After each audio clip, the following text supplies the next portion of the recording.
about nominal and ordinal basis debate, and today I want us to dive deeper.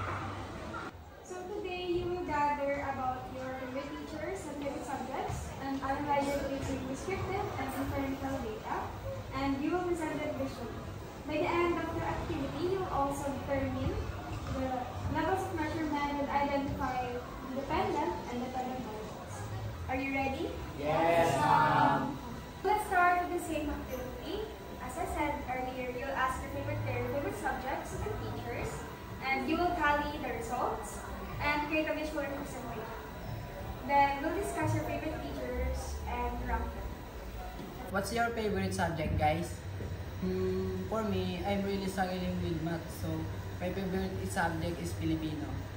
I don't have a favorite subject, but I really like science. I find it fascinating to discover all the different stories about the world. Well, my favorite subject is English, since I was exposed to English from a young age, which made it my favorite. How about you, Johan? Math subject is my favorite. Working through math problems make my stress go away. Hey, Nanaro, why are you so sad? You were absent last time, right?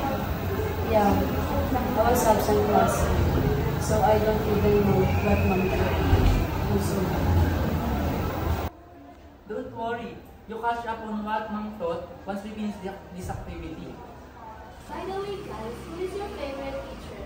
Me, Mr. Santos, because he's known by his kindness. Oh my gosh! Same! For me, Miss Reyes is my favorite teacher. Johan, who is your favorite teacher? I think Miss Reyes. Miss Reyes. Miss Reyes. Miss Reyes is known for her kindness. She's also my preferred teacher. Alright, class, time's up. Alcantara, can you present your data on your favorite subjects? Sure, Mom. Here are the results. Math has 1 vote. Science also has 1 vote. English has 2 votes.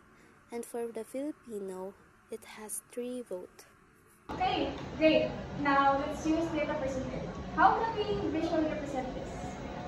Guys, we can use the bar graph to show the number of votes for each subject. Perfect. Reyes, how about the teacher rankings? Okay, Mr. Santos, we received 10 votes for first place and 2 votes for second place.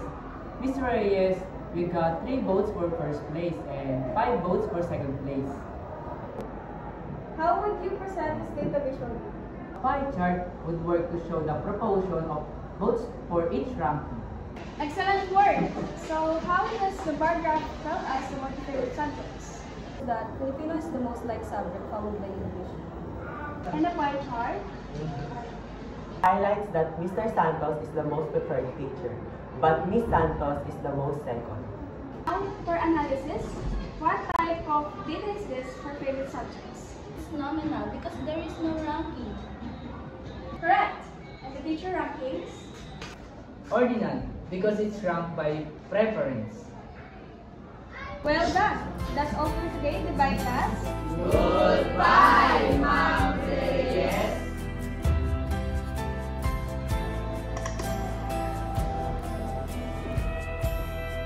In a sense, it's just some distant memory.